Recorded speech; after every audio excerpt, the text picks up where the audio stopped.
Good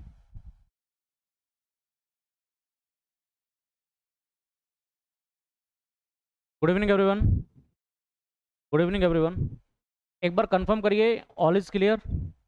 एक बार confirm करिए, is everything is okay. Make me confirm first, is everything okay और not. Audio video clear.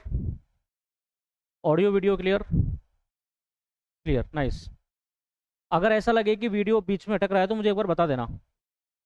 अगर ऐसा लगे कि वीडियो एक बार स्लो चल रहा हो तो मुझे बता देना, है ना।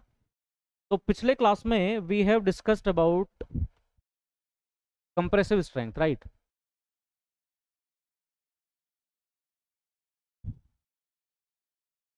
तो compressive strength we have already covered. Compressive strength के बारे में कितने क्यूब टेस्ट किए जाते हैं अगर मैं आपसे पूछूं, how many cubes we test, how many cubes we test, number of cubes tested, number of cubes tested, how much, 3।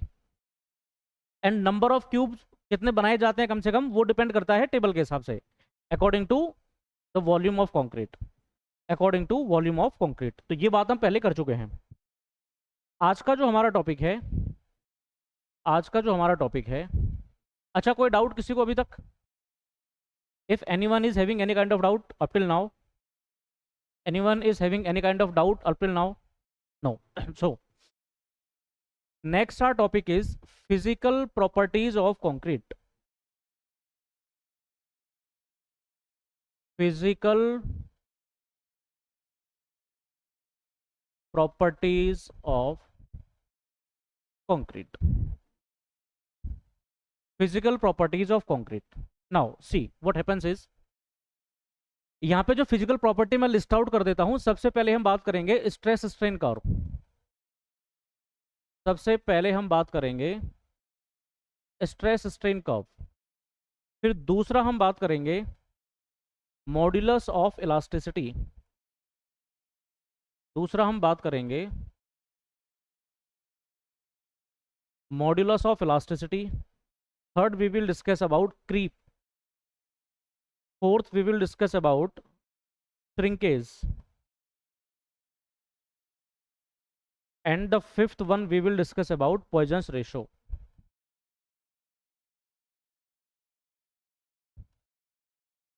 Fifth we will discuss about Poisson's ratio. So these 5 physical properties we will be talking about. First of all, सबसे पहले बात करते हैं stress strain curve. सबसे पहले हम बात करते हैं स्ट्रेस स्ट्रेन कर्व। सबसे पहला physical property is stress strain curve. Now see, जितने भी हमने स्ट्रेस स्ट्रेन कर्व सीखे हैं, चाहे वो स्टील का सीखा स्टील में, चाहे वो सॉइल का सीखा सॉइल में, स्ट्रेस स्ट्रेन कर्व को ड्रॉ करने का कोई तरीका नहीं होता। There is no method to draw any kind of stress strain curve for any material. There is no such method. What we ultimately do is we just perform the test and we just plot the result we obtained during the test, right? तो test perform करेंगे और test perform करने के बाद जो उस test के result आएंगे वी जस्ट प्लॉट दिस। अब खास बात यह है कि जो कंक्रीट का स्ट्रेस स्ट्रेन कर्व प्लॉट किया जाएगा उसके लिए जो टेस्ट स्पेसिमेन है वो क्यूब नहीं है। यहाँ जो टेस्ट स्पेसिमेन है वो क्यूब नहीं है। क्यों? क्योंकि हमको यहाँ पे स्ट्रेस स्ट्रेन कर्व ड्रॉ करने के लिए we need uniaxial stress situation. In the last class I have told you that in case of cubes in case of cube there may be chances of triaxial compression due to the friction between plate and the plunger, plate and the cube, and plunger and the cube। क्योंकि जो surface of plate and surface of cube and surface of plunger and surface of cube, इन दोनों पे friction के कारण lateral confinement आएगा। And due to that lateral confinement if we take 150 mm cube there will be lateral constraint which increases the effect compressive strength of cube and we cannot find out uniaxial stress condition there, है ना। तो वहां पे हमको uniaxial stress situation नहीं मिलेगा और हमको स्ट्रेस स्ट्रेन कर्व ड्रॉ करने के लिए यूनिएक्सियल स्ट्रेस चाहिए। इसलिए यहाँ जो टेस्ट स्पेसिमेन रहेगा आपका, इसलिए यहाँ आपका जो टेस्ट स्पेसिमेन होगा वो टेस्ट स्पेसिमेन होगा एक सिलेंडर, वो टेस्ट स्पेसिमेन होगा एक सिलेंडर। और इस सिलेंडर की डायमेंशंस, इसका लेंथ हुआ करेगा 300 mm और इसका जो डायमीटर है वो हुआ करेगा 150 mm, 150 mm। तो बेसिकली आपके पास जो टेस्ट स्पेसिमेन है, बेसिकली आपके पास जो टेस्ट स्पेसिमेन है वो टेस्ट स्पेसिमेन एक सिलेंडर है, वो टेस्ट स्पेसिमेन एक सिलेंडर है ऐसा, वो टेस्ट स्पेसिमेन एक इस तरीके का सिलेंडर है, राइट। इसका जो डायमीटर है, इसका डायमीटर है 150 mm और इसका जो लेंथ है वो लेंथ है 300 mm। अब देखो, यहां भी कंप्रेसिव स्ट्रेंथ टेस्ट ही परफॉर्म करेंगे, यहां भी we will perform compressive strength test. इसी यूटीएम में इसको रखेंगे जिस यूटीएम में क्यूब को रखा करते थे। तो यहां भी अगर तुम देखोगे तो लेटरल कन्फाइनमेंट आएगा ड्यू टू फ्रिक्शन,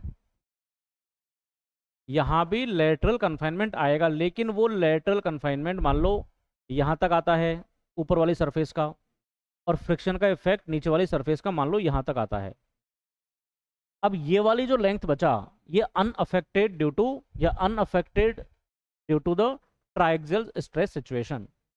तो यहाँ उस ट्राइक्सियल सिचुएशन का या ट्राइक्सियल जो स्ट्रेस कंडीशन है वो डेवलप नहीं होगी। कहने का मतलब ये हुआ कि इस क्यूब में जब तुम टेस्ट परफॉर्म करोगे, इस क्यूब में आपको यूनी एक्सियल स्ट्रेस सिचुएशन मिलेगा। तो test specimen is cylinder to obtain, to, ये ऐसा लिख देता हूं, we take cylinder, we take cylinder to obtain uniaxial stress situation, uniaxial stress situation। अब if I ask you one thing, एक आपके पास 100 mm का क्यूब है, 150 mm का क्यूब है, एक आपके पास ये 150 mm डायमीटर और 300 mm का सिलेंडर है। बताओ स्ट्रेंथ किसका ज्यादा होगा, क्यूब का स्ट्रेंथ ज्यादा होगा या सिलेंडर का स्ट्रेंथ ज्यादा होगा? कल मैंने आपसे एक बात कही थी कि जैसे जैसे प्लेट और प्लंजर के बीच का डिस्टेंस बढ़ता है तो ये इस तरह से लेटरल कन्फाइनमेंट का इफेक्ट कम होता जाता है, उसकी वजह से जो ट्राइक्सियल स्ट्रेस कंडीशन है वो डिमिनिश होती है और उसकी वजह से कंप्रेसिव स्ट्रेंथ कम आती है। यहाँ पे स्ट्रेंथ लेंथ का वैल्यू 300 mm है, तो यहाँ ट्राइक्सियल स्ट्रेस सिचुएशन नहीं डेवलप होगी थ्रू आउट द लेंथ, तो इसका जो स्ट्रेंथ आएगा वो कम आएगा। मतलब क्यूब का स्ट्रेंथ ज़्यादा होता है इसके स्ट्रेंथ से, राइट। तो ये बात आपको याद रखनी है। मेरे को 1 मिनट दीजिए, गिव मी अ मिनट।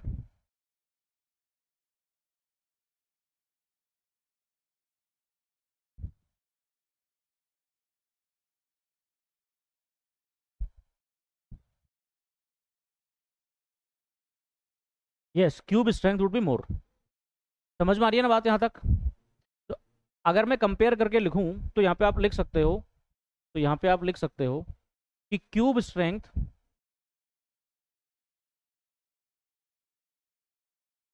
कितना होता है सिलेंडर के स्ट्रेंथ का 25% ज़्यादा, मतलब 1.25 टाइम्स ऑफ सिलेंडर स्ट्रेंथ। तो क्यूब का स्ट्रेंथ सिलेंडर के स्ट्रेंथ से 25% ज़्यादा होता है। तो अगर तुमसे उल्टा पूछ ले कि सिलेंडर का स्ट्रेंथ क्यूब के स्ट्रेंथ का कितना होता है, 20% लेस, तो देयरफॉर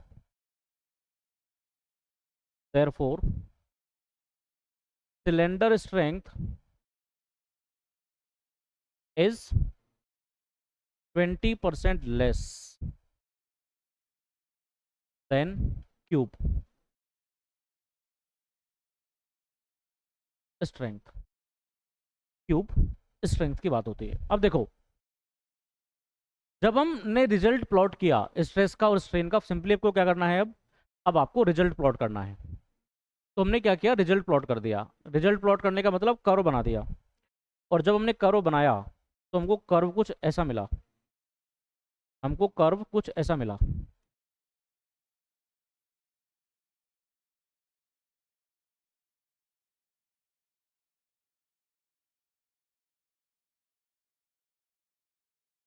देखो अगर मान लो मैं कर्व बनाता हूँ तो हमको जो कर्व मिलेगा वो मान लीजिए ऐसा कर्व मिला, हमको कर्व ऐसा मिला। दिस इज सैंपल नंबर, इसको आगे और बढ़ा देते हैं। This is sample number 1, this is sample number 1। दूसरा जो कर्व मिला वो आपको ऐसा मिला। तीसरा जो कर्व मिला वो आपको ऐसा मिला। तो यहाँ पे मैंने 3 कर्व बनाए हैं। This is curve number 3, this is curve number 2। तो मेरे पास 3 कर्व हैं। तीनों कर्व की जो मैक्सिमम स्ट्रेस का वैल्यू आता है, तीनों कर्व के लिए मैक्सिमम स्ट्रेस का वैल्यू जो आता है वो यहाँ आता है कहीं, ठीक है। मतलब तीनों का जो पीक है वो यहाँ कहीं आता है, जहाँ पे मैक्सिमम स्ट्रेस आएगा। अच्छा, यहाँ लिखते हैं स्ट्रेन और यहाँ लिखते हैं स्ट्रेस। अब जो कंक्रीट का स्ट्रेंथ है उसको मैं एफ सी के लिख रहा हूँ। कंक्रीट का जो कंप्रेसिव स्ट्रेंथ है उसको यहाँ पे एफ सी के लिख रहा हूँ, क्योंकि एफ सी के भी किसका फंक्शन है? F C K is also the function of compressive strength itself. F C K characteristic strength is the function of compressive strength itself, right. So I am writing the compressive strength in terms of FCK। तो पहले वाले का maximum stress आया, पहले वाले का maximum stress यहाँ आया, ये हो गया FCK1। दूसरे वाले का भी यहाँ आया FCK2। तीसरे वाले का भी यहाँ आया मान लो FCK3। उसके बाद फिर धीरे धीरे स्ट्रेन आगे बढ़ती जाती है। बस इंपॉर्टेंट बात क्या है कि जहां मैक्सिमम स्ट्रेस का वैल्यू आएगा, वो मैक्सिमम स्ट्रेस का वैल्यू आएगा 0.002 पे, 0.002 पे, या फिर 0.2% स्ट्रेन पे, 0.2% स्ट्रेन पे। उसके बाद स्ट्रेन का वैल्यू 0.3% हो सकता है, यहाँ 0.3% हो सकता है, आगे 0.4% के आसपास भी हो सकता है ना, 0.4% के आसपास भी हो सकता है। अच्छा, हम इस क्यूब पे जो टेस्ट, जो फोर्स लगा रहे हैं, जो स्ट्रेस लगा रहे हैं, वो कंप्रेसिव स्ट्रेस लगा रहे हैं, एक्सियल कंप्रेसिव स्ट्रेस लगा रहे हैं। भाई स्ट्रेंथ का मतलब क्या होता है? What do you understand bye strength? Strength is nothing but the maximum value of stress. और आपको जो मैक्सिमम वैल्यू ऑफ स्ट्रेस है वो कहाँ मिली? 0.2% स्ट्रेन पे मिली, 0.2% स्ट्रेन पे मिली। मेरे पास यहाँ पे 3 क्यूब हैं, या 3 तरीके का कंक्रीट सैंपल है। एक सैंपल नंबर 1 है, एक सैंपल नंबर 2 है, एक सैंपल नंबर 3 है। किसमें स्ट्रेंथ सबसे ज़्यादा है? तो तीनों में जो हाई ग्रेड कंक्रीट है वो कौन सा है? विच one is high, which one is having highest grade of concrete out of this 3? Which one is having highest grade out of this 3? सही है।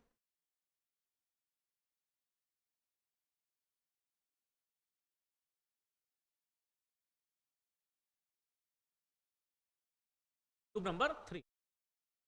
और इन तीनों में से डक्टाइल कौन कम सबसे ज्यादा है? इन तीनों में से which one is more ductile? इन तीनों में से which one is more ductile? Number 3 is having maximum, okay, and which one is more ductile? Which one is more ductile?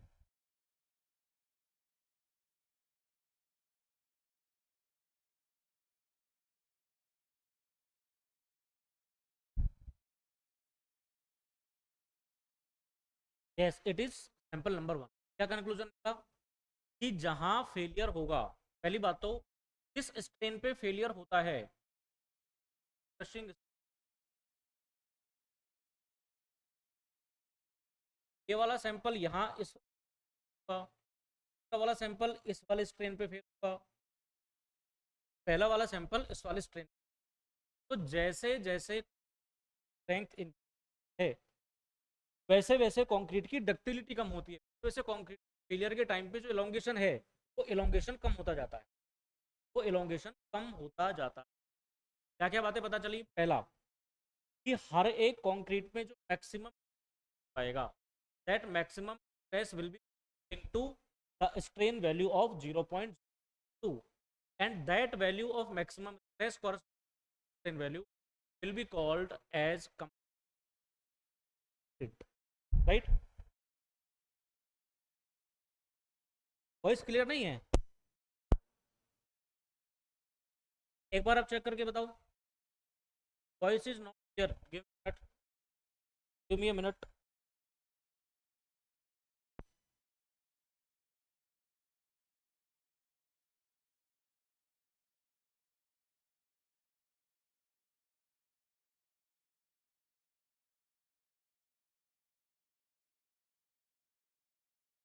अब देखना एक बार, अब एक बार देख के बताओ वॉइस इज क्लियर और नॉट। अब एक बार देख के बताइए वॉइस इज क्लियर और not. Now tell me voice is clear. Just a minute.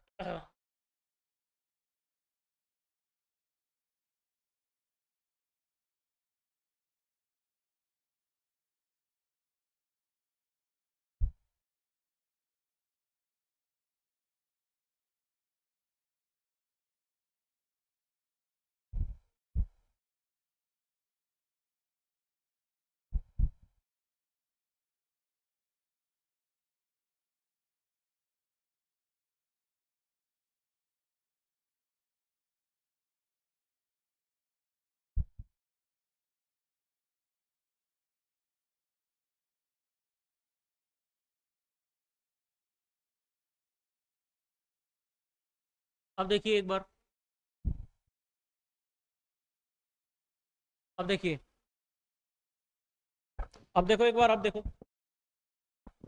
Now, अब देखिए एक बार।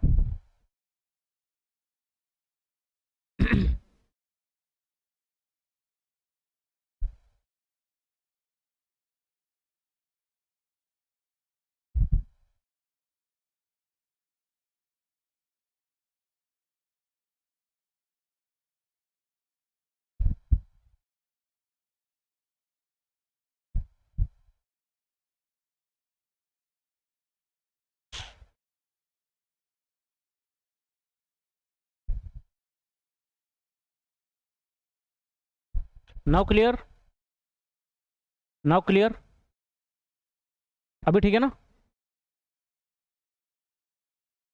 अभी ठीक है?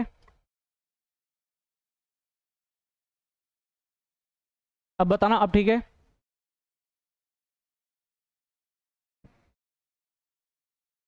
इज इट ओके और नॉट? ठीक है, नाइस। तो क्या क्या पता चला? पहला point, from from the curve, from the curve it is observed या it can be observed from the curve, it can be observed that क्या क्या? पहला पॉइंट कि मैक्सिमम स्ट्रेस कहां मिला? 0.2% स्ट्रेन पे मिला, ठीक है? तो the maximum stress attend, the maximum stress attend, the maximum stress, इधर लिख देता हूं, the maximum stress is attained at a strain value of, as strain value of 0.2%। और मैक्सिमम स्ट्रेस को ही क्या कहते हैं? स्ट्रेंथ कहते हैं, ठीक है? The stress value corresponding to, the stress value corresponding to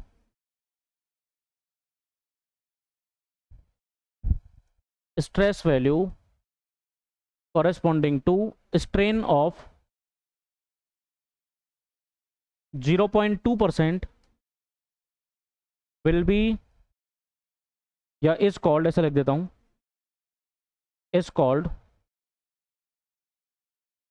is called compressive strength।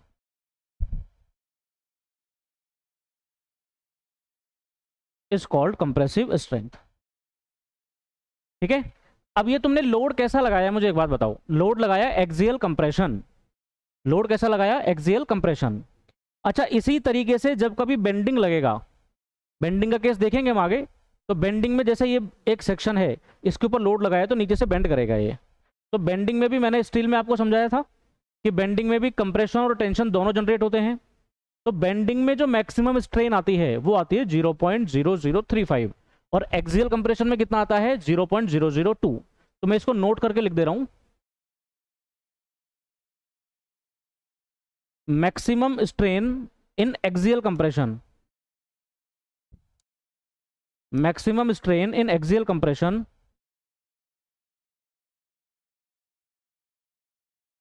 maximum strain, अभी मैं बेंडिंग की आगे बात करूंगा है ना। rate of loading is same, rate of loading is same as that of compressive strength, which is 14 MPa per minute. Rate of loading is 14 MPa per minute. So maximum strain in axial compression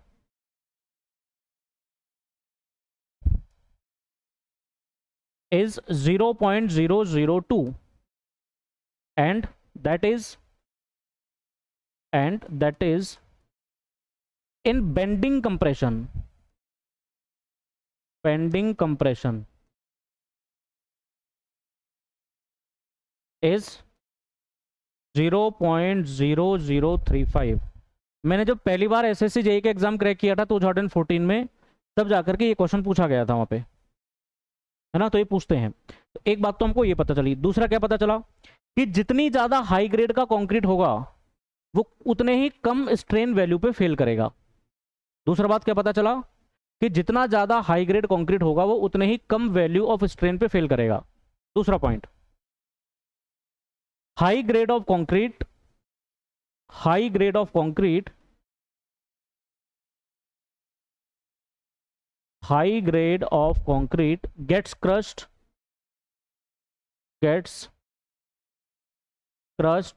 at smaller value of strain, वो smaller value of strain पे fail करता है। ज्यादा deformability किसकी है, लो grade concrete की। ज्यादा deformability किसकी है, लो ग्रेड कंक्रीट की। तो लो grade concrete shows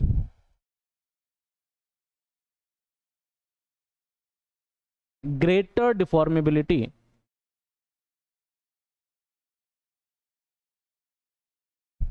shows greater deformability। और जो एंड ऑफ कर्व है, एंड ऑफ कर्व को हम बोलते हैं crushing strain. End of curve is called, end of curve is called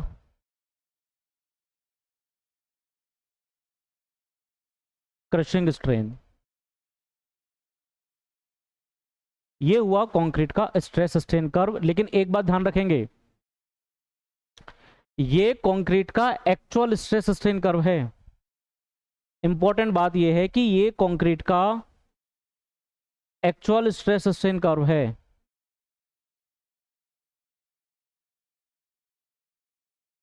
जिसको हम ना तो एलएसएम में यूज करते हैं ना हम डब्ल्यूएसएम में यूज करते हैं। हम डब्ल्यूएसएम में इसका अलग वर्जन यूज करते हैं और एलएसएम में इसका अलग वर्जन यूज करते हैं, अलग वर्जन यूज करते हैं। अप्रोक्सीमेटली 0.4 टाइम ऑफ एफसीके तक लीनियर रहता है। अप्रोक्सीमेटली ये 0.4 टाइम ऑफ एफसीके तक लीनियर रहता है। उस वाले पोर्शन को ही हम कंसिडर करते हैं डब्ल्यूएसएम में, और लिमिट स्टेट मेथड में अलग तरीके का हम स्ट्रेस स्ट्रेन कर्व, जिसको हम डिजाइन स्ट्रेस स्ट्रेन कर्व कहते हैं, उसको यूज करते हैं। तो both in WSM and LSM we do not use this actual stress strain curve of concrete, but for better understanding we just draw this stress strain curve, है ना। इस stress strain curve से हम modulus of elasticity define करते हैं। ये जो actual stress strain curve है कंक्रीट का, we define modulus of elasticity with help of this curve, right. So is it clear to everyone? Is it clear to everyone? Stress strain curve. Now अगर मान लो इसको देखें, हम हमारा PDF खोल के देखते हैं।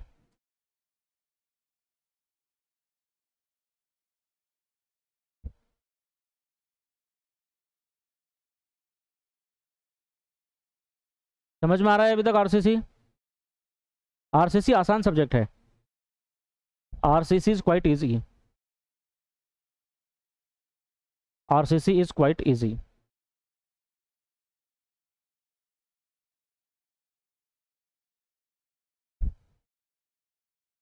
अच्छा मुझे एक बात बताओ, हम स्प्लिट टेंसाइल स्ट्रेंथ वगैरह ये सारी चीजें देख चुके हैं क्या? Split tensile strength I think वो मिस हो गया है ना, उसको भी कवर कर लेते हैं, उसको भी कवर कर लेते हैं। तो सबसे पहला बात, for stress strain curve of concrete compressive test is performed on a cylinder. Compressive test is performed on a cylinder having diameter of 150 mm and length of 300 mm to obtain uniaxial stress situation. Here we need to consider, or we need to attain uniaxial stress situation, so we use this cylinder. Diameter of this cylinder is 150 mm and length of this cylinder is 300 mm. अगर cube लेते तो plate और plunger में लगभग throughout the length due to the surface friction there would have been the lateral confinement which increases the strength, और more correctly which increases the compressive strength. अब क्योंकि बाकी की सारी जो स्ट्रेंथ है वो कंप्रेसिव स्ट्रेंथ का ही फंक्शन होती है, F C K is the function of compressive strength. आपका जो मॉडुलस ऑफ रप्चर है या फ्लेक्सुरल स्ट्रेंथ है, that is also the function of compressive strength. Split tension is also the compressive function of this, है ना? जो cylinder का strength है वो क्यूब के स्ट्रेंथ का 0.8 टाइम्स होता है, मतलब 20% लेस। और जो सिलेंडर का क्यूब का स्ट्रेंथ है वो सिलेंडर के स्ट्रेंथ का 1.25 होता है, मतलब 25% मोर। क्या क्या बातें पता चला? मैक्सिमम स्ट्रेन आया 0.2% पे, उसको हमने कहा compressive strength. Therefore maximum axial compression कितना है? 0.002। और बेंडिंग कंप्रेशन में कितना है? And in bending compression, and in bending compression कितना है? 0.0035। इसके बारे में हम आगे बात करेंगे, इसके बारे में हम आगे बात करेंगे। यहां पे मैंने लिख दिया है, वैसे तो नोट में डाल के इस पॉइंट को भी लिख दिया है कि maximum strain in bending compression is 0.0035। High grade concrete get crushed at smaller strain value, low grade concrete shows greater deformability, end point of curve is called crushing strain, end point of curve is crushing strain. और जो आपको peak stress मिला वो कहाँ मिला? 0.2% पे, और इस स्ट्रेंथ को क्या बोलते हैं हम? Compressive strength, compressive strength, right. और जहां फिर मैक्सिमम स्ट्रेस पहुंच जाएगा, मैक्सिमम स्ट्रेस पहुंचने के बाद आपका जो वैल्यू है, आपका जो क्यूब है या कंक्रीट का जो सेक्शन आप चेक कर रहे हैं, दैट वुड बी क्रश्ड। उसमें वो क्रश हो जाएगा या टूट जाएगा? क्रश हो जाएगा या फिर टूट जाएगा। तो this is about stress strain curve of concrete, this is about stress strain curve of concrete. Stress strain curve के बाद ये क्या हो गया?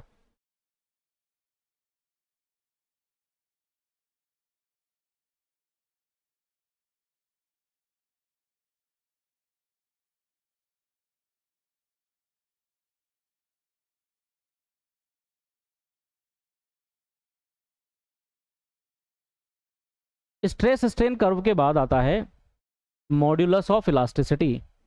स्ट्रेस स्ट्रेन कर्व के बाद आता है modulus of elasticity of concrete.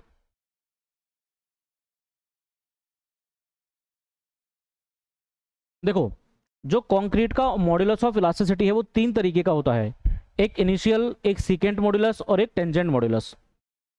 यहाँ पे तीन तरीके के होते हैं। एक होता है इनिशियल मॉड्यूलस ऑफ इलास्टिसिटी, एक होता है इनिशियल मॉड्यूलस ऑफ इलास्टिसिटी,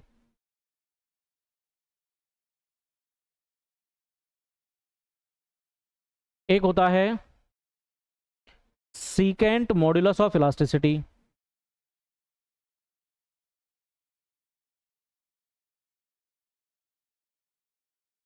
और एक होता है टेंजेंट मॉड्यूलस।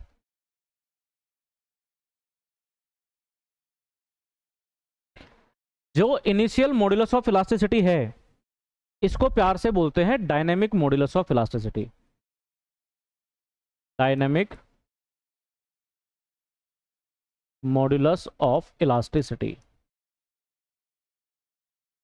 और जो सीकेंट मॉड्यूलस है, जो हम कंक्रीट का स्टैंडर्ड मॉड्यूलस ऑफ इलास्टिसिटी लेते हैं, वो ये वाला है, सीकेंट मॉड्यूलस ऑफ इलास्टिसिटी। जो स्टैंडर्ड मॉड्यूलस ऑफ इलास्टिसिटी है कंक्रीट का, जो स्टैंडर्ड मॉड्यूलस ऑफ इलास्टिसिटी है, वो ये वाला होता है। ये कहाँ से आया? मैं तीनों को आपको एक डायग्राम में समझाने की कोशिश करता हूँ। जब हम कंक्रीट का स्ट्रेस स्ट्रेन कर्व बनाए थे, जब हमने कंक्रीट का स्ट्रेस स्ट्रेन कर्व बनाया था,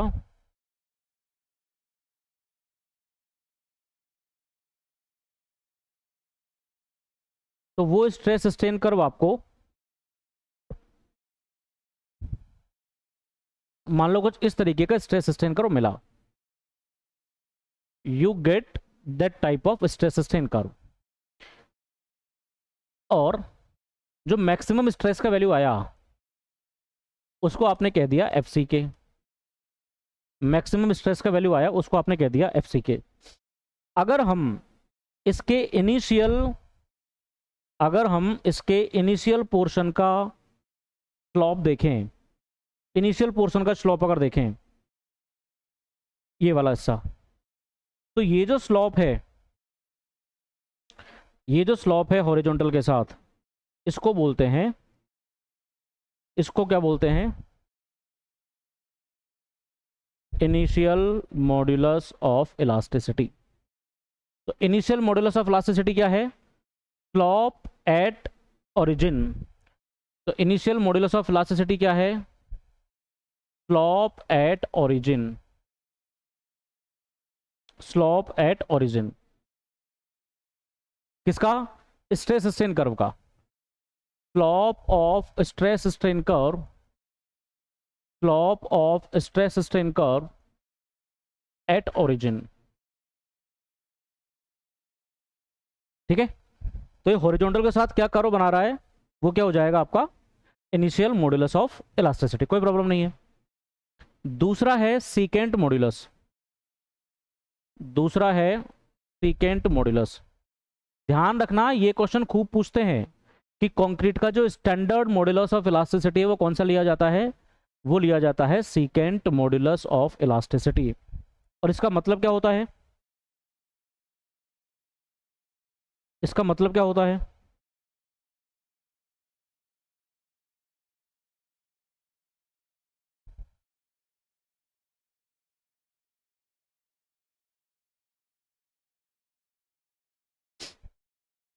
इसका मतलब होता है कि जो एफ सी के है, एफ सी के यहां पे आएगा, एफ सी के बाय 3, एफ सी के बाय 3 के करस्पॉन्डिंग हम यहाँ पे एक पॉइंट ले लेंगे कि भाई यहाँ पे जो स्ट्रेस है, या मान लो थोड़ा सा और आगे ले जाते हैं इसको, मान लो यहाँ पे जो स्ट्रेस का वैल्यू है वो एफ सी के बाय 3 है, वो एफ सी के बाय 3 है। अब जो एफ सी के बाय 3 है, यहां से जहां आपने एफ सी के बाय 3 लिया, वहां से हम एक लाइन ड्रॉ करेंगे ओरिजिन को जोड़ते हुए, वहां से हम एक लाइन ड्रॉ करेंगे ओरिजिन को जोड़ते हुए। तो हमने कर्व पे एक पॉइंट लिया कॉरस्पॉन्डिंग टू एफ सी के बाय 3, 0.33 एफ सी के, उस पॉइंट को जोड़ा ओरिजिन से। और ये वाला जो लाइन, ये वाला लाइन जो हॉरिजॉन्टल के साथ एंगल बनाएगा, उसको बोलते हैं modulus of elasticity of concrete. इसको रिपोर्ट करते हैं standard modulus of elasticity of concrete. ठीक है, इसके अलावा जो तीसरा है, तो यहां क्या कहेंगे, इसको डिफाइन करना होगा तो slope of line, slope of line joining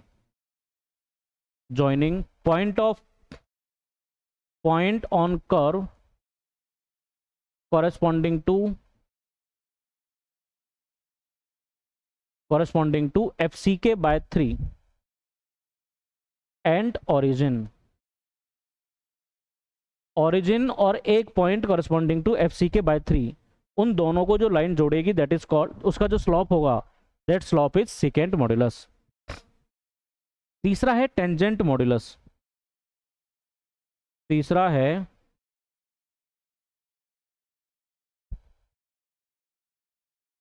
tangent modulus. Tangent modulus का मतलब होता है कि तुम कहीं भी, कि आप कहीं भी कर्व पे एक टेंजेंट खींच दीजिए। आप मान लीजिए यहां पे टेंजेंट खींचा और इसका जो स्लॉप होगा ये होगा आपका टेंजेंट मॉड्यूलस। तो it is the slope of tangent drawn, it is slope of tangent drawn anywhere on the curve, on the curve, ठीक है। अब IS कोड जो मॉड्यूलस ऑफ इलास्टिसिटी कंक्रीट का बताता है, as per IS code, as per IS code जो modulus of elasticity बताता है वो बताता है कंक्रीट का modulus of elasticity is 5000 root FCK, 5000 root FCK। ये नए वाले कोड के हिसाब से है। नए वाला कोड का मतलब एज पर IS 456 2007, जो पुराना वाला कोड था उसमें दिया हुआ था EC is equal to 5700 root FCK। ये था IS 456 1984। ये कौन सा है? सेकेंड मॉड्यूलस ऑफ इलास्टिसिटी है और ये short term modulus of elasticity है। आपको ये बात भी ध्यान रखना है, ये short term modulus of elasticity है। ये कैसा है? This is short term modulus of elasticity, this is short term modulus of elasticity, right. Now अगर मान लो long term modulus of elasticity देखा है, अगर आपको लिखना हो long term modulus of elasticity, long term modulus of elasticity अगर आपको लिखना हो तो ये हो जाएगा EC long term is equal to EC short term divided by 1 plus theta. EC short term का मतलब ये 5000 रूट FCK, क्योंकि इससे तो कोई मतलब ही नहीं है। अगर कभी किसी का दिमाग ज़्यादा खराब हो और वो तुमसे स्पेसिफाई करके कह दे कि 1984 के हिसाब से बताइए, तो आपको ये बताना है, क्योंकि क्वेश्चन पूछने का तो कोई भी सिग्निफिकेंस नहीं रह गया है, मतलब कोई भी लिमिट नहीं रह गई है। अभी बिहार में एक एग्जाम हुआ है रिसेंटली, कुछ दिन पहले, वहाँ पे मोदी जी ने कोई ट्वीट किया था एक, उस ट्वीट को पूछा था कि ये ट्वीट किस आदमी ने किया है बताओ। तो ऐसे तो कुछ भी पूछा जा सकता है। तो इसको अगर लिखेंगे सही तरीके से EC लॉन्ग टर्म, तो modulus of elasticity of concrete long term, तो ये हो जाएगा 5000 root FCK divided by 1 plus theta. अब ये जो थीटा है इसको बोलते हैं क्रीप कोफिशिएंट। ये जो थीटा है, थीटा को बोलते हैं क्रीप कोफिशिएंट। वैसे तो एक creep strain divided by elastic strain होता है, लेकिन IS कोड इसका वैल्यू देता है टाइम के हिसाब से। IS कोड इसका वैल्यू देता है टाइम के हिसाब से, टाइम और according to time the value of theta, according to time the value of theta. अगर मान लो लोडिंग का टाइम 7 दिन है तो थीटा का वैल्यू होता है 2.2। अगर मान लो लोडिंग का टाइम अप्रोक्सीमेटली 1 महीना है, 28 डेज है, तो होता है 1.6। और अगर लॉन्ग टाइम, या तो लिखे लॉन्ग टाइम या लिखे 1 ईयर, 6 मंथ, कुछ भी लिखे, तो ये होता है 1.1। अब एक बात सोच के देखो, जैसे जैसे टाइम बीतता जा रहा है वैसे वैसे क्रीप कोफिशिएंट का वैल्यू कम हो रहा है।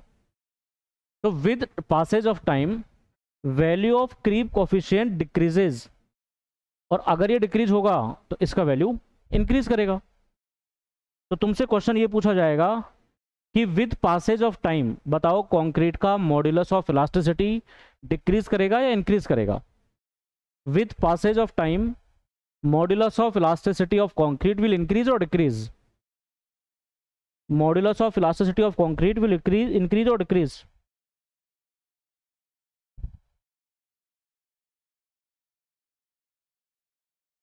है ना, बताओ। इधर भी नहीं जा रहा क्या? तो टाइम के साथ साथ थीटा का वैल्यू तो डिक्रीज करेगा और ई का वैल्यू इंक्रीज करेगा। तो ये भी क्वेश्चन बनता है एक, तो नोट में इसको भी लिख सकते हैं अपन। विथ पासेज ऑफ टाइम या as time passes, as time passes modulus of elasticity of concrete increases।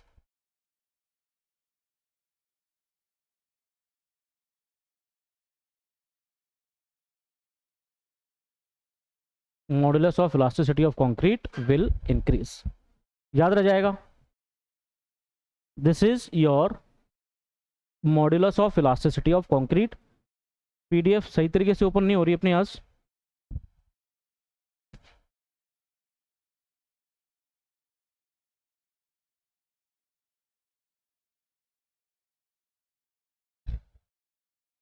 PDF में मजा तो आता होगा ना, पीडीएफ में तुमको मजा तो आता होगा। यहाँ पे कुछ एक दो चीजें हैं जो अभी करेंगे हम उनको।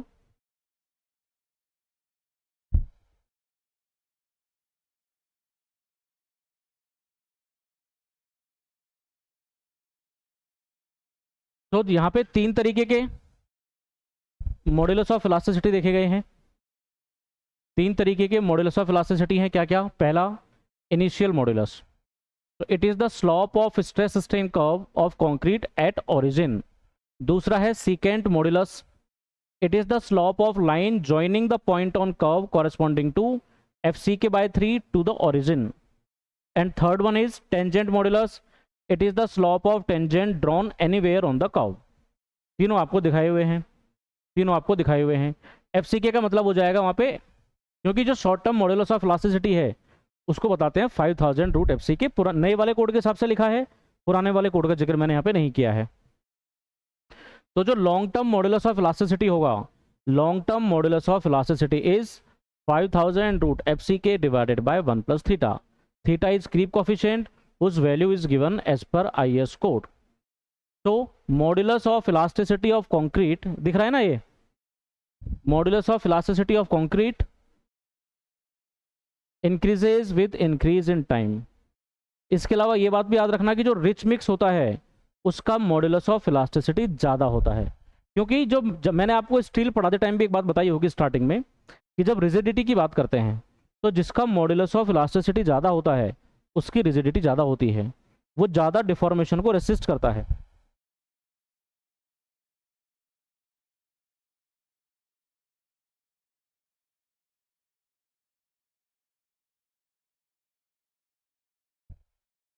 ठीक है, तो आपको ये बात ध्यान रखनी है, ये बात आपको ध्यान रखनी है। तो ये हुआ modulus of elasticity. Modulus of elasticity of concrete दो बार कैसे आ गया यार? ये चीज़ें दो बार कैसे आ रही हैं? ये दो बार कैसे आ जा रही हैं? एक बार की पूर्ति नहीं हो रही है, चीज़ें दो बार आ जा रही हैं। यह चीज़ें दो बार आ जा रही हैं। इसके बाद आता है क्रीप, इसके बाद आता है क्रीप। क्रीप बहुत इंपॉर्टेंट है, मतलब इंटरेस्टिंग एक फिनोमिना है क्रीप। क्रीप एक इंटरेस्टिंग फिनोमिना है। बताओ भैया क्रीप के बारे में क्या जानते हो? ये वैसा नहीं है कि क्रीप ही हो रहा है आदमी, it is not that creep, है ना। कि कोई क्रीपी हो रहा है, वैसा वाला क्रीप नहीं है ये। क्रीप का मतलब क्या हुआ, देखो जैसे कोई भी बॉडी है, जैसे कोई भी बॉडी है, इस बॉडी के ऊपर जैसे मान लो कंक्रीट ही है ये, जैसे मान लो ये कंक्रीट है, कंक्रीट के अलावा कुछ भी हो सकता है व्हाटएवर, इसके ऊपर आपने क्या किया, एक स्टैटिक लोड लगा के रखा। कैसा लोड, एक इसके ऊपर आपने एक स्टैटिक लोड लगा के रखा, and due to that static load some of the deformation will take place instantly and some of the deformation will take place as time passes, means with respect to time. So with respect to time, deformation increases. The portion of deformation which increases with respect to time due to that static loading on any member, उसको बोलते हैं creep. कहने का मतलब जब आप किसी भी मेंबर पर स्टैटिक लोड लगा के रखेंगे, उस स्टैटिक लोड की वजह से टाइम के साथ डिफॉर्मेशन आएगा, उस स्टैटिक लोड की वजह से टाइम के साथ डिफॉर्मेशन आएगा, तो वो टाइम के साथ जो डिफॉर्मेशन आया उसको बोलते हैं क्रीप, है ना, उसको बोलते हैं क्रीप। तो इसको अगर डिफाइन करना हो तो डिफाइन कर सकते हैं, when concrete is subjected to sustained loading, when concrete is subjected to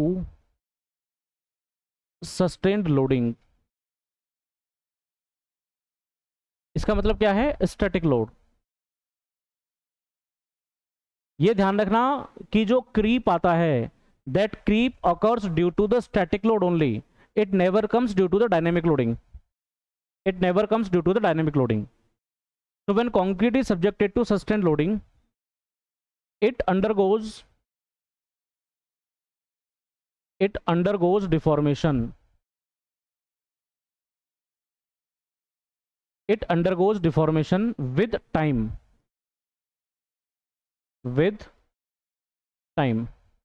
This time dependent deformation, this time dependent deformation, this time dependent deformation due to sustained loading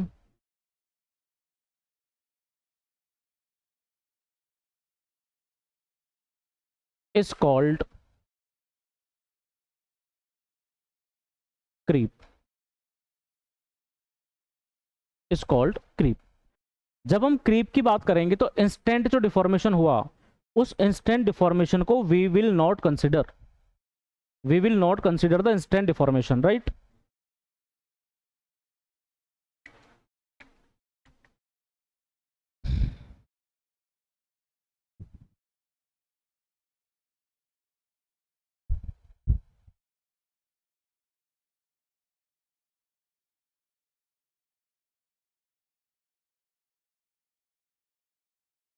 now जैसे अगर मैं curve से आपको समझाऊं, क्या हो गया इसमें, अगर मैं आपको एक कर्व से समझाता हूं तो क्या मिलेगा आपको, मान लो एक कर्व ड्रॉ करते हैं against deformation versus time, deformation और टाइम के साथ एक कर्व ड्रॉ करते हैं। जैसे ही हमने लोड लगाया, तो लोड लगाने के साथ ही कुछ डिफॉर्मेशन तो टाइम के साथ हो गया, लोड लगाने के साथ ही कुछ डिफॉर्मेशन तो टाइम के साथ हुआ, सॉरी कुछ डिफॉर्मेशन तो इंस्टेंट हुआ। ये जो इंस्टेंट डिफॉर्मेशन है, इसको तो हम इंस्टेंट डिफॉर्मेशन ही कहेंगे। तो that portion of deformation is called instant deformation, it is called instant deformation. इसके अलावा कुछ डिफॉर्मेशन को होने में टाइम लगेगा, मतलब टाइम के साथ साथ इंक्रीज करेगा वो, और एक टाइम ऐसा आएगा जब वो कांस्टेंट हो जाएगा, एक टाइम ऐसा आएगा जब वो कांस्टेंट हो जाएगा।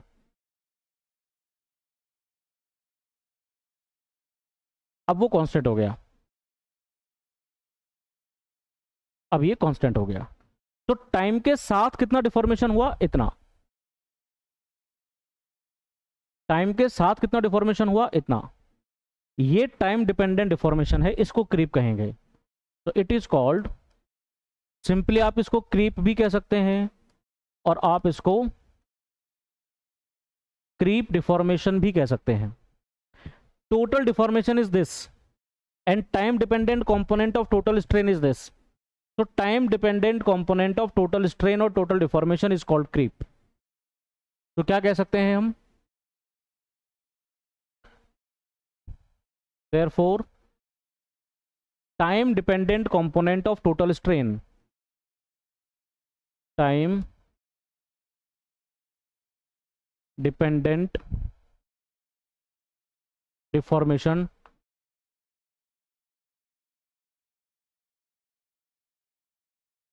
of total strain is called creep।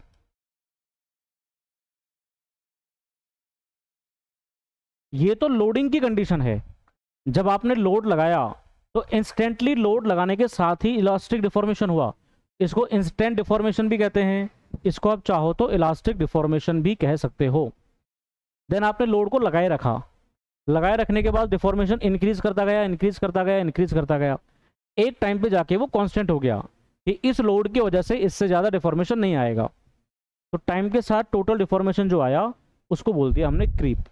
अब क्या हुआ कि तुमने जो लोड लगा के रखा था, तुमने जो लोड को लगा के रखा था उसको हटा दिया। तुमने जो लोड को लगा के रखा था उस लोड को मान लेते हैं कि आप हटा देते हैं, अनलोडिंग कर देते हैं यहाँ पे। तो यहाँ पे आप क्या करते हैं, यहाँ पे आप अनलोडिंग करते हैं। जैसे लोड लगाने के साथ इंस्टेंट डिफॉर्मेशन हुआ, क्या लोड को रिलीज करने के बाद इंस्टेंट रिकवरी होगी क्या? क्या लोड को रिलीज करने के बाद इंस्टेंट कोई रिकवरी आएगी क्या? बिल्कुल आएगी। जैसे आपने लोड को रिलीज किया तो लोड को रिलीज करने से तुरंत कुछ रिकवरी तो हो जाएगी, इसे इतना स्ट्रेन रिकवर हो गया, इसको बोलते हैं इंस्टेंट रिकवरी, इसको बोलते हैं इंस्टेंट रिकवरी।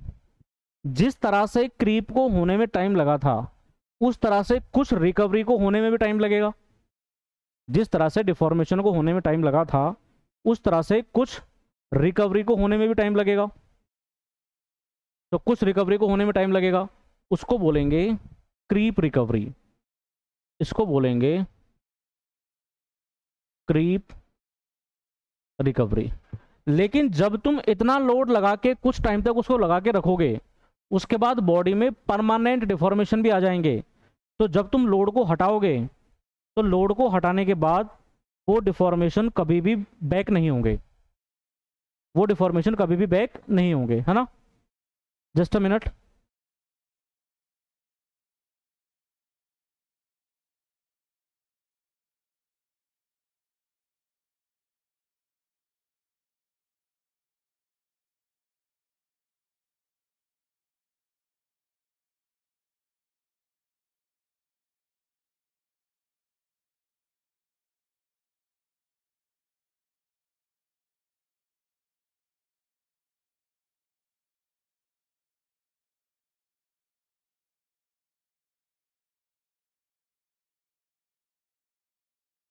के बाद कुछ डिफॉर्मेशन तो परमानेंट रह ही जाना है, उसको बोलते हैं रेजिडुअल क्रीप, उसको बोलते हैं रेजिडुअल क्रीप। अब ये जो परमानेंट कुछ डिफॉर्मेशन रह गया वो कहलाएगा रेजिडुअल क्रीप, वो कहलाएगा रेजिडुअल क्रीप। ठीक है, ये कहानी है क्रीप की। अब हमने एक बात तो देखी, देखो इंपॉर्टेंट बात क्या है, आपने ये तो देखा कि कंक्रीट का मेंबर है, उस कंक्रीट के मेंबर पे जैसे ही आपने लोड लगाया, उस कंक्रीट के मेंबर पे जैसे ही आपने लोड लगाया तो लोड लगाने के साथ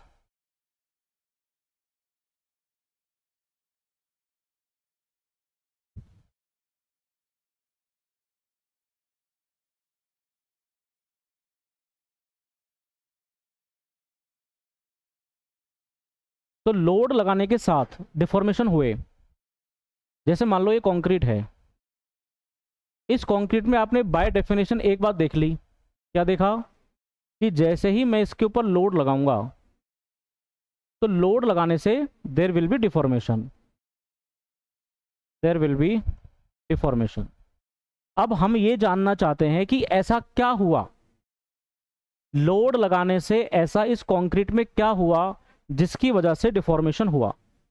लोड लगाने के कारण ऐसा क्या हुआ जिसकी वजह से डिफॉर्मेशन आए, जिसकी वजह से डिफॉर्मेशन आए। देखो जो कंक्रीट है, कंक्रीट किससे मिलके बना है, कंक्रीट मिलके बना है पार्टिकल से, एग्रीगेट पार्टिकल्स हैं, सीमेंट के पार्टिकल्स हैं।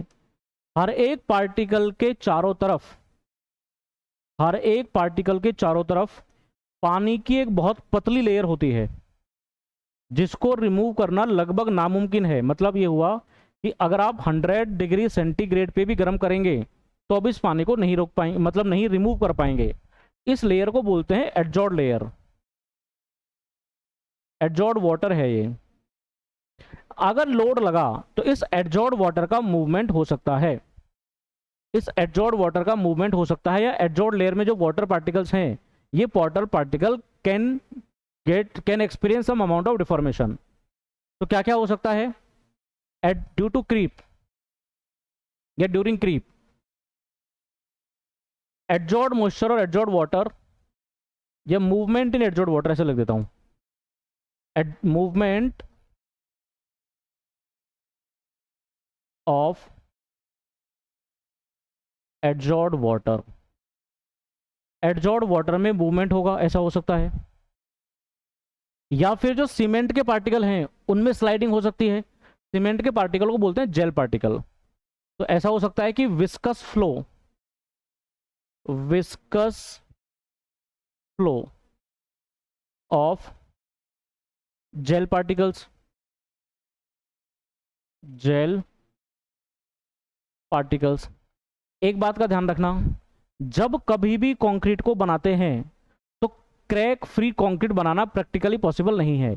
मतलब कुछ ना कुछ क्रैक तो उसमें हमेशा रहेगा। What we can do is we can just minimise the width of cracks. हम क्रैक का विड्थ को सिर्फ कम कर सकते हैं, विड्थ क्रैक को बिल्कुल एलिमिनेट नहीं कर सकते हैं। तो अगर कोई छोटे क्रैक हैं, लोड लगा तो क्रैक बड़े होते जाएंगे। तो growth in micro cracks, growth in micro cracks. इसके अलावा टाइम के साथ जब मॉइस्चर लॉस होगा, टाइम के साथ मॉइस्चर लॉस होगा, तो मॉइस्चर लॉस जब होगा तो पानी कहां से जाएगा, कोई ना कोई रास्ता बना के बाहर जाएगा, तो क्रैक डेवलप होंगे, जाएगा अपनी निशानी छोड़ के जाएगा, वॉइड छोड़ के जाएगा। और लोड आपने लगातार लगा के रखा है तो ये चौड़े होते जाएंगे, डिफॉर्मेशन और होता जाएगा। ये सब होता है, इस सब के कारण क्रीप होता है, इस सब के कारण क्रीप डिफॉर्मेशन आते हैं, इस सब के कारण क्रीप डिफॉर्मेशन आता है, राइट। तो यही सब कुछ यहां पे लिखा हुआ है, यही सब कुछ यहां पे लिखा हुआ है। If you see when concrete is subjected to sustained compressive loading, it undergoes deformation with time. This time dependent deformation due to static load is called creep, due to static load is called creep, है ना। Sustained compressive load लगाया, कुछ भी deformation हुआ होगा, है ना, कुछ भी डिफॉर्मेशन हुआ होगा, तो जो टाइम डिपेंडेंट डिफॉर्मेशन है उसको बोलेंगे क्रीप। तो creep is the time dependent component of total strain, it is time dependent component of total strain। समझ में आ रही है बात, everything is clear, is everything clear.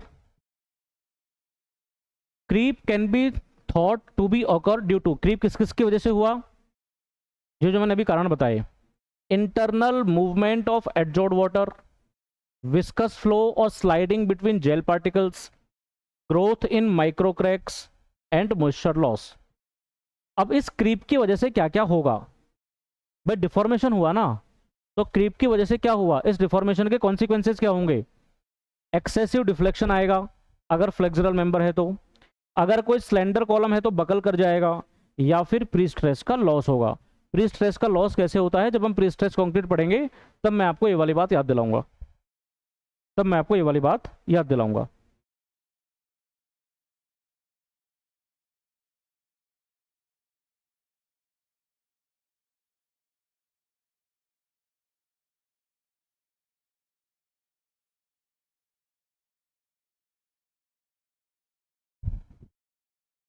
Right, ये तो तीन बातें हुई। ये कर्व हमने देख ही लिया कि लोड लगाने के साथ कुछ डिफॉर्मेशन हुआ, फिर टाइम के साथ डिफॉर्मेशन इंक्रीज हुआ, एक टाइम पे आने के बाद यहाँ पे कांस्टेंट हो जाएगा, है ना, यहाँ के बाद फिर तुमने अगर अनलोडिंग कर दी तो कुछ रिकवरी तुरंत हो जाएगी, कुछ रिकवरी होने में टाइम लगेगा, और जो परमानेंट डिफॉर्मेशन बचे रह जाएंगे उनको बोलेंगे अपन रेजिडुअल क्रीप, उनको बोलेंगे अपन रेजिडुअल क्रीप। अब क्रीप को कौन कौन अफेक्ट करता है, what are the factors which affect the creep? आवाज आ रही है ना, आवाज आ रही है ना? What are the factors which affect the creep?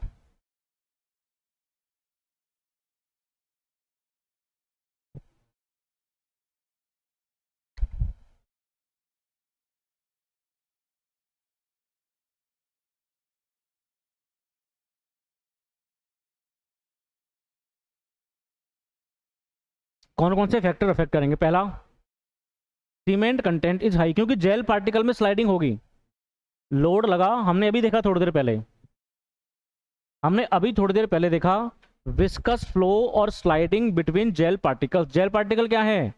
Cement के पार्टिकल, क्योंकि सीमेंट के अंदर आपने पानी मिलाया तो जेल बना, तो उस जेल के पार्टिकल कौन से थे? सीमेंट के पार्टिकल। मतलब जितने ज़्यादा सीमेंट के पार्टिकल प्रेजेंट होंगे उतनी ही इस स्लाइडिंग की प्रोबेबिलिटी ज़्यादा होगी, उतनी ही इस स्लाइडिंग की प्रोबेबिलिटी ज़्यादा होगी। तो जब सीमेंट कंटेंट अगर ज़रूरत से ज़्यादा रहेगा तो भी वहाँ पे क्रीप आ सकता है। वाटर सीमेंट रेशो अगर ज़्यादा है तो जब वाटर का लॉस होगा then there would be formation of cracks also and formation of void also which will ultimately lead to some kind of deformation as well. Aggregate content is decreased, aggregate content कम हुआ, इसका मतलब cement content ज़्यादा हुआ। Air entrainment अगर है, air entrainment अगर है तो एयर एंट्रेनमेंट वैसे भी स्ट्रेंथ को कम करता है और लोड लगा तो डिफॉर्मेशन होंगे। अगर ह्यूमिडिटी कम है, क्योंकि कम ह्यूमिडिटी है तो पानी का जो मॉइस्चर लॉस है वो ज़्यादा तेज़ी से होगा। टेम्परेचर ज़्यादा, load is applied at early age. Ultimately जो क्रीप हुआ, अल्टीमेटली जो क्रीप हुआ, क्रीप होने का कारण था क्या? Static loading. और अगर आपने वो लोडिंग मान लो अर्ली एज में ही लगा दी, अर्ली एज का मतलब होता है जैसे तुमने कहीं देखा होगा कि कोई शहर में मकान बन रहा है, फर्स्ट फ्लोर का फॉर्मवर्क पूरी तरह से नहीं हटा, उसकी बात तो तुमने उससे पहले ही सेकंड फ्लोर बना दिया, अभी तक फर्स्ट फ्लोर का रेनफोर्समेंट या फर्स्ट फ्लोर का फॉर्मवर्क हटा नहीं है, तब तक आपने थर्ड फ्लोर भी बना दिया है। तो इसको बोलते हैं कि जब कंक्रीट मैच्योर हुआ प्रॉपर, उस मैच्योर होने से पहले ही आपने उस पर लोड लगा दिया। तो जब मैच्योर होने से पहले ही लोड लगा देंगे तो ज़्यादा डिफॉर्मेशन आएंगे, है ना, ज़्यादा डिफॉर्मेशन आएंगे। या फिर जब लोड लंबा समय तक लगा रहे, ये तो मेन कारण है। क्रीप का मेन रीजन ही ये है कि लोड बहुत लंबे टाइम तक लगा रहेगा। Creep can be controlled by, creep को कैसे कंट्रोल किया जा सकता है? क्रीप को कैसे कंट्रोल किया जा सकता है? First, using high grade concrete, high grade concrete को यूज करके, या फिर बाय एडिंग स्टील, स्टील को ऐड करके, या फिर लोड के एप्लीकेशन को डिले करो।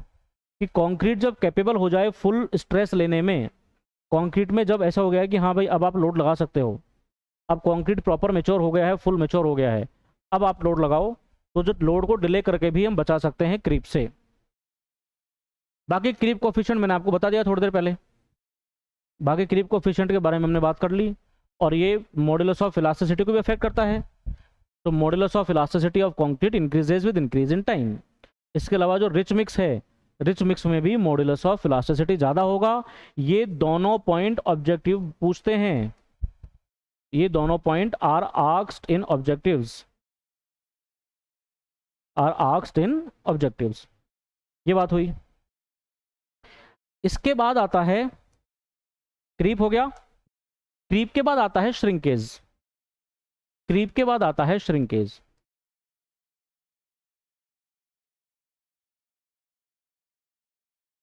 क्रीप के बाद आता है shrinkage. What do you understand by shrinkage, बताइए। What do you people understand by shrinkage, shrinkage से क्या समझते हो? जैसे तुमने लोड लगाया, अच्छा एक बात देखना कभी भी, जैसे मान लो ये बिल्डिंग का कॉलम है, ये बिल्डिंग का कॉलम के ऊपर बीम रखा हुआ है और इसके ऊपर स्लैब है। तो कभी देखना जहाँ पे स्लैब आपको दिखेगा, स्लैब और दीवार आपको दिखेंगी, तो स्लैब और दीवार के पास इस तरीके के क्रैक्स दिखेंगे आपको, स्लैब और दीवार के पास आपको इस तरीके के क्रैक दिखेंगे।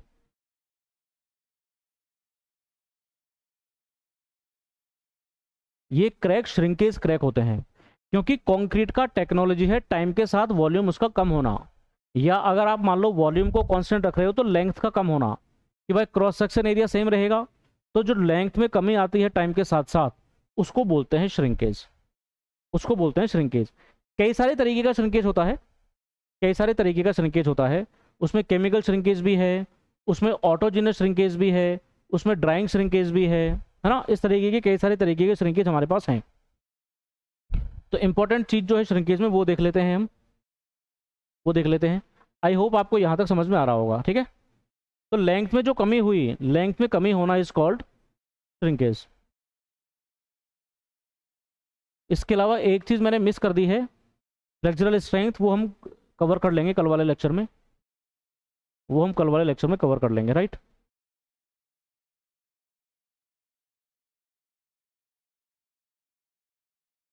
हाँ,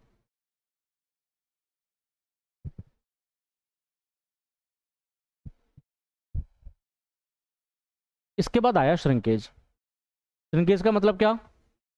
वॉल्यूम का कम होना, या क्रॉस सेक्शन सेम है तो लेंथ का कम होना। कंक्रीट अंडरगोज वॉल्यूम चेंजेस, और वॉल्यूम चेंज में कंक्रीट का वॉल्यूम इंक्रीज नहीं करता, टाइम के साथ डिक्रीज करता है। Changes means volume reduction when it changes it's state. State change करने का मतलब क्या हुआ? स्टेट चेंज करने का मतलब हुआ कि कंक्रीट पहले तो प्लास्टिक है, और वो प्लास्टिक से कहाँ जा रहा है?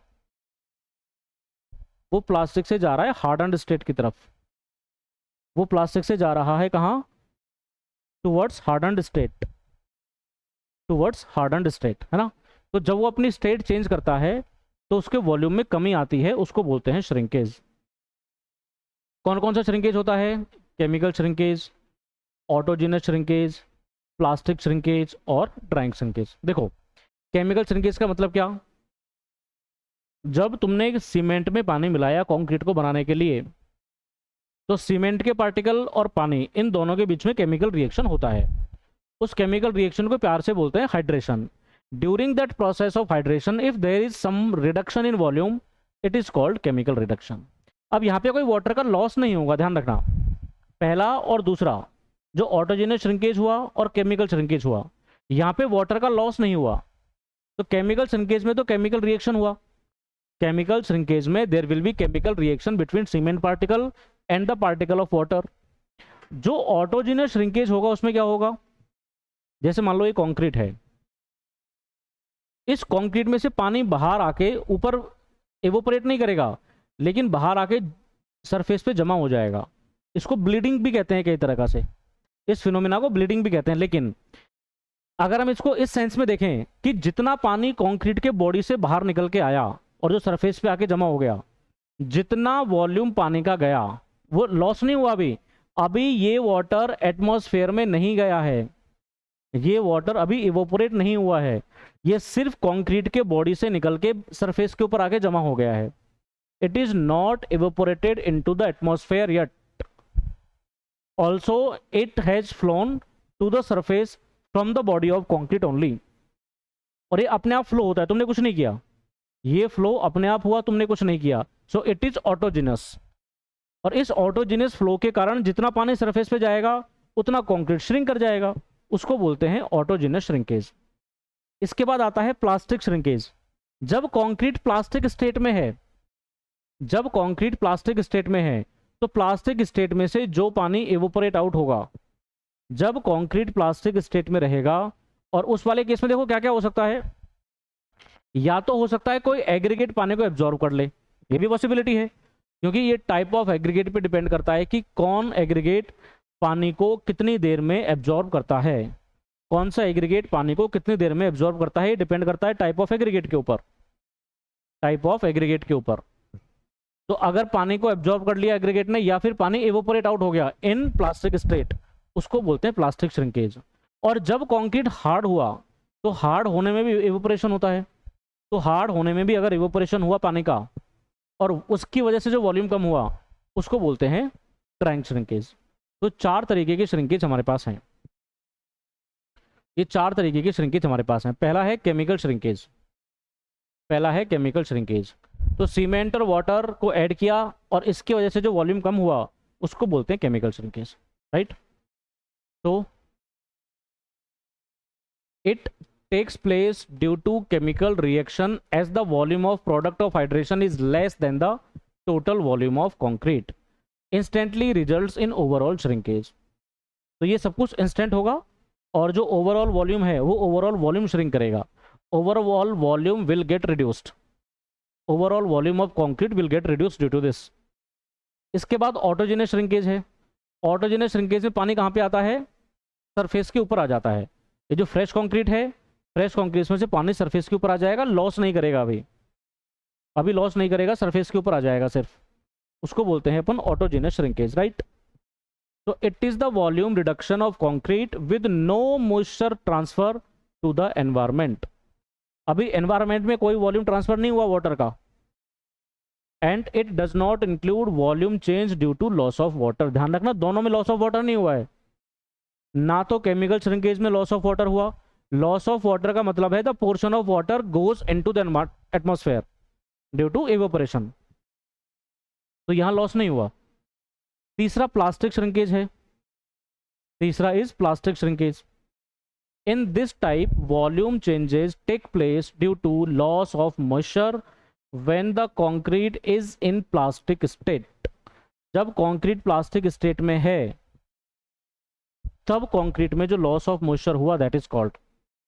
This moisture loss may be due to absorption by aggregate और बाय इवेपोरेशन। तो यहाँ पे लॉस होने के क्या क्या कारण है? या तो मॉइस्चर लॉस हो सकता है ड्यू टू इवेपोरेशन, या मॉइस्चर लॉस हो सकता है due to absorption by aggregates.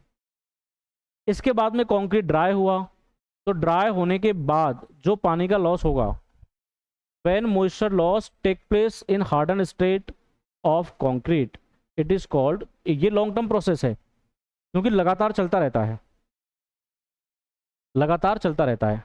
All type of shrinkage results in volume reduction which may lead to cracking and affect the durability and serviceability of concrete structures.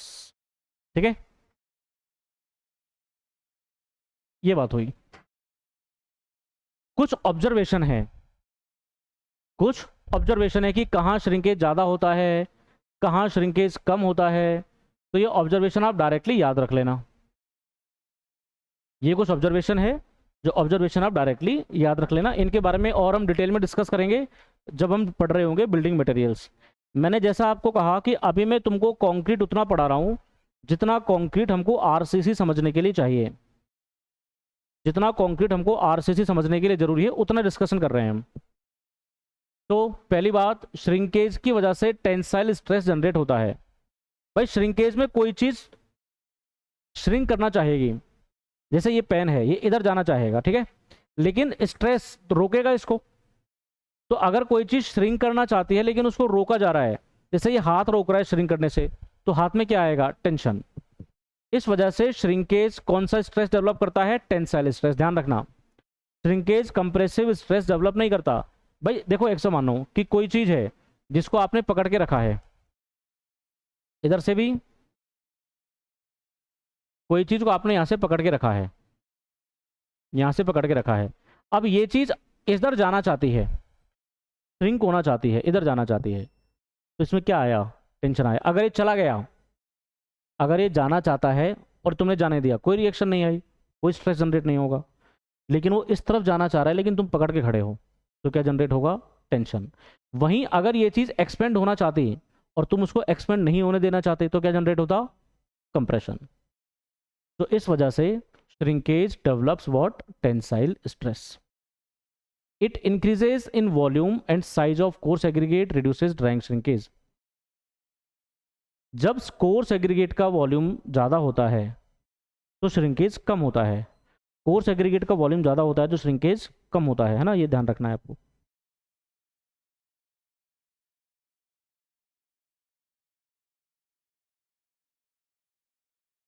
है ना, जब coarse aggregate का volume और size जितना ज़्यादा होगा उतना ही shrinkage कम होगा। क्यों?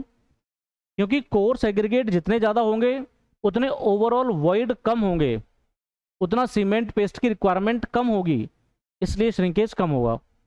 Addition of silica fume increases shrinkage, क्योंकि सिलिका फ्यूम बहुत फाइन सिलिका है, बहुत फाइन सिलिका है, और जितने फाइन पार्टिकल आप डालोगे उतने आप वॉइड को इंक्रीज कर रहे हो। हार्ड एग्रीगेट में श्रिंकेज कम होता है लेकिन श्रिंकेज स्ट्रेस ज़्यादा होती है, श्रिंकेज कम होता है लेकिन श्रिंकेज स्ट्रेस ज़्यादा होती है। Concrete made with smaller size aggregate shrinks more, अगर किसी कंक्रीट में स्मॉलर साइज एग्रीगेट ज़्यादा है तो उसमें श्रिंकेज ज़्यादा होता है, उसमें श्रिंकेज ज़्यादा होता है। इसके अलावा dry shrinkage increases with higher water cement ratio, क्योंकि वाटर सीमेंट रेशो ज़रूरत से जितना ज़्यादा होगा ultimately that water will go out from the concrete, है ना, जो क्रैक का फॉर्मेशन करेगा, वॉइड का फॉर्मेशन करेगा, ये सब चीज़ें होंगी। अब देखो, to avoid shrinkage deflection it is advisable to provide same amount of reinforcement on both the sides of neutral axis। इसको समझते हैं, ये काम की बात है। देखो क्या हुआ, सपोज करो कि आपके पास कंक्रीट है, सपोज करिए कि आपके पास कंक्रीट है, राइट। अब इस कंक्रीट में क्या किया, ये कंक्रीट का न्यूट्रल एक्सिस है, ये कंक्रीट का न्यूट्रल एक्सिस है। हमने एक तरफ रेनफोर्समेंट डाल रखा है, हमने क्या कर रखा है, एक तरफ रेनफोर्समेंट डाल के रखा है, राइट। आपने एक तरफ क्या डाल के रखा है, रेनफोर्समेंट, ठीक है। तो यहां आपने लगा दिया रेनफोर्समेंट। रेनफोर्समेंट क्या करेगा, कंक्रीट को होल्ड करके रखता है। रेनफोर्समेंट क्या करेगा, कंक्रीट को होल्ड करके रखेगा। तो जहां रेनफोर्समेंट और कंक्रीट दोनों कांटेक्ट में होंगे, कंक्रीट तो श्रिंक होना चाहेगा, लेकिन जो रेनफोर्समेंट है, जो स्टील होता है, वो श्रिंकेज उसमें नहीं होगा। अगर मान लो मैंने हाथ से पेन को पकड़ा हुआ है, अब मेरा हाथ तो खिसकना चाह रहा है लेकिन पेन ने हाथ को अच्छे से पकड़ा हुआ है, दोनों के बीच में बॉन्ड बहुत अच्छा है। ये इंश्योर करते हैं हम आरसीसी करते टाइम कि कंक्रीट और स्टील इन दोनों का बॉन्ड बहुत प्रॉपर हो, इन दोनों में स्ट्रेन कॉम्पेटिबिलिटी हो। इसको समझने के लिए क्या होता है, एक टर्म होती है और उस टर्म को बोलते हैं स्ट्रेन कंपेटिबिलिटी, उसको बोलते हैं स्ट्रेन कंपेटिबिलिटी। स्ट्रेन कंपेटिबिलिटी बहुत क्रूशियल होता है इन केस ऑफ आरसीसी। इसका मतलब होता है दोनों मटेरियल में स्ट्रेन का वैल्यू सेम रहेगा, strain at every point in both concrete and steel it's same. भाई क्यों? क्योंकि मान लो कंक्रीट और स्टील इस तरह से आपस में जुड़े हुए हैं, एक में स्ट्रेन ज़्यादा हुआ, एक में स्ट्रेन कम हुआ, तो फिर तो रिलेटिव मूवमेंट हुआ ना, और रिलेटिव मूवमेंट होने का मतलब बॉन्ड टूट गया। रिलेटिव मूवमेंट होने का मतलब तो क्या हुआ, there will be loss in bond. और अगर बॉन्ड ही टूट गया तो कंक्रीट का स्ट्रेस स्टील क्यों लेगा, या स्टील का स्ट्रेस कंक्रीट क्यों लेगा? तो ये इंश्योर करने के लिए कि स्ट्रेस का ट्रांसफर प्रॉपर तरीके से होता रहे, स्ट्रेस का ट्रांसफर प्रॉपर तरीके से होता रहे, इसके लिए बॉन्ड प्रॉपर जरूरी है।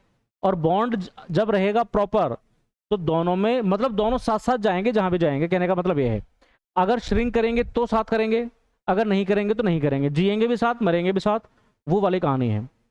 तो अब कंक्रीट तो श्रिंक करना चाहता है, यहां कंक्रीटिंग है, यहां कंक्रीटिंग है, ऊपर भी है नीचे भी है, यहां कंक्रीटिंग है। अब कंक्रीट तो श्रिंक करना चाहेगा, लेकिन इस स्टील के आसपास का जो कंक्रीट है वो श्रिंक नहीं कर पाएगा, क्योंकि स्टील में और कंक्रीट में प्रॉपर बॉन्ड है। तो स्टील ने कंक्रीट की जो डिफॉर्मेशन है उसको रोका, लेकिन स्टील वहीं तो रोकेगा जहां है। भाई ऐसा तो नहीं है कि स्टील यहाँ है और यहाँ के कंक्रीट के स्ट्रेन को रोक लेगा। तो यहाँ का जो कंक्रीट है ऊपर का कंक्रीट तो डिफ्लेक्ट कर जाएगा, ऊपर का कंक्रीट तो श्रिंक करेगा ना, और ऊपर का कंक्रीट जब श्रिंक करेगा उसमें तो इस तरीके के डिफ्लेक्शन आ जाएंगे, उसमें तो इस तरीके के डिफ्लेक्शन आ जाएंगे। अब ऐसा जो डिफ्लेक्शन आया इसको बोलते हैं श्रिंकेज डिफ्लेक्शन, इसको बोलते हैं श्रिंकेज डिफ्लेक्शन। अब इस श्रिंकेज डिफ्लेक्शन को रोकने के लिए क्या करें? भाई नीचे वाले कंक्रीट को श्रिंक नहीं होने दिया गया ड्यू टू स्टील, तो जितना स्टील तुम्हारे पास नीचे है उतना ही स्टील ऊपर लगा दो, तो नीचे वाला स्टील भी रोकेगा श्रिंकेज को, ऊपर वाला स्टील भी श्रिंकेज को रोकेगा। तो फिर हम क्या करते हैं, ऊपर नीचे दोनों तरफ स्टील लगा देते हैं, फिर हम क्या करते हैं, दोनों तरफ स्टील लगा देते हैं। ठीक है, दिस इज न्यूट्रल एक्सिस,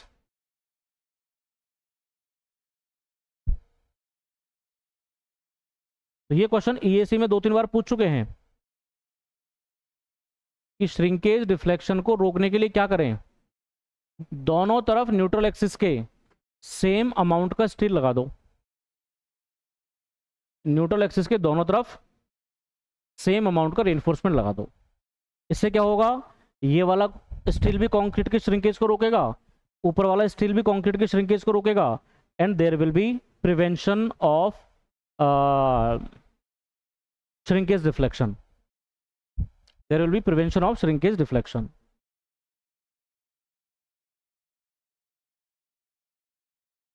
ये क्या हो गया,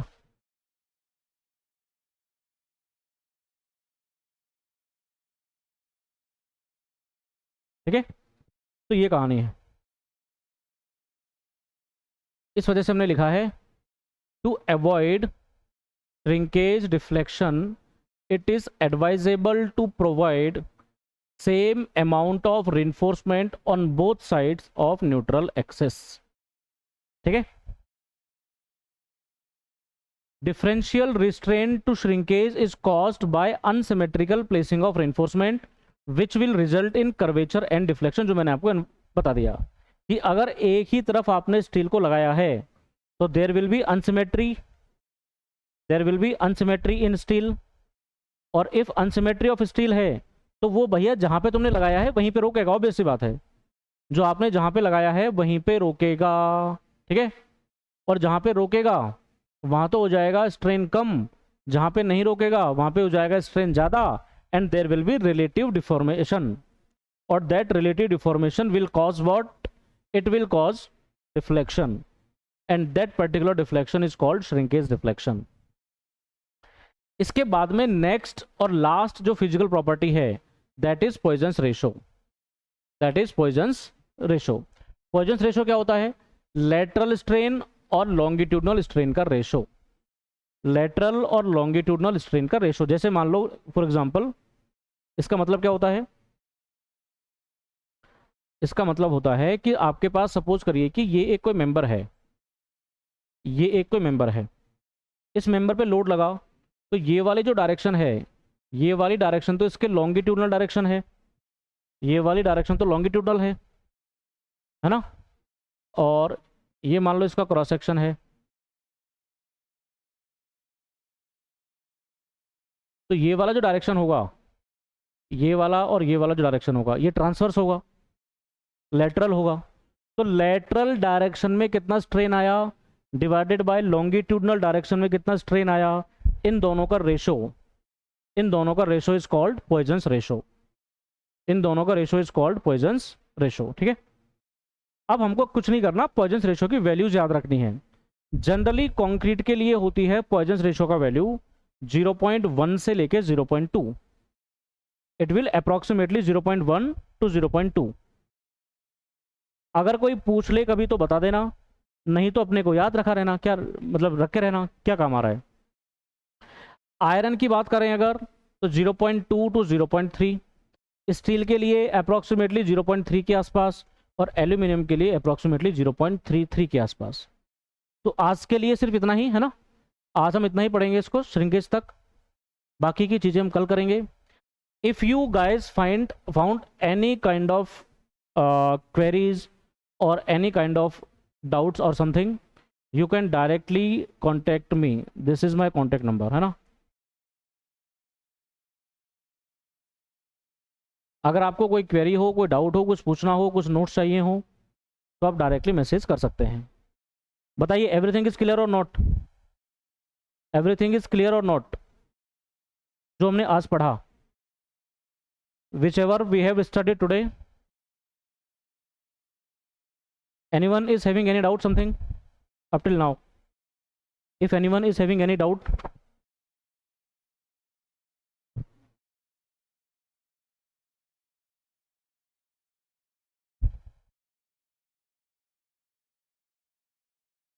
so that's it for today. That's it for today. बाकी की कहानी हम कल सुनेंगे, है ना। तो बाकी की कहानी बेटा कल सुनेंगे, बाकी की कहानी वी विल डिस्कस टुमारो। आज के लिए सिर्फ इतना ही।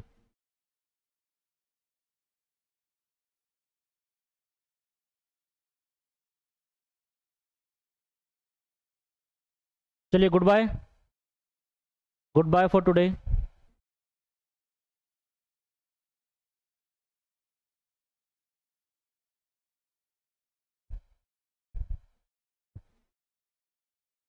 ठीक है, नाइस।